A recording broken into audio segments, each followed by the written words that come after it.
আবার শুরু করে নি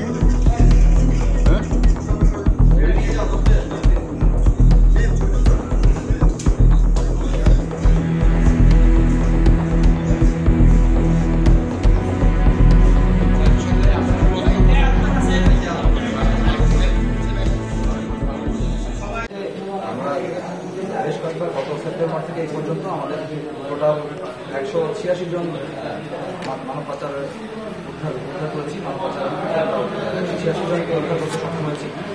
তো দেখা যাচ্ছে যে যাদেরকে মানব পাচার তাদের মধ্যে পার্সেন্টেজ আছে যারা হচ্ছে নিজে থেকে যেতে চায়, আবার কিছু আছে যাদেরকে বিভিন্নভাবে বা প্রলোভন দেখিয়ে নিয়ে যাওয়া হচ্ছে।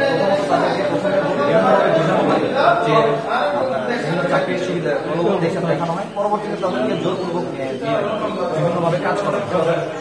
সেক্ষেত্রে দেখা যায় তাদের যেমন ইচ্ছাও আছে, যেহেতু তাদেরকে প্রলোভন দেখানো হচ্ছে সেহেতু তাদের কিছুটা তাদের ইচ্ছা থাকে।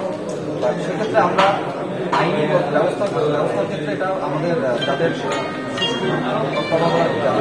যারা আইনি আমরা মূলত বাংলাদেশ সরকারের কাজ হচ্ছে এইসব যারা পাচারকারী তাদেরকে আটক দিয়ে পাচার যাদের আমরা আমাদের প্রতিনিয়ত চলমান রেখেছি। আমরা আশা করছি যে নিরসন করতে পারবো।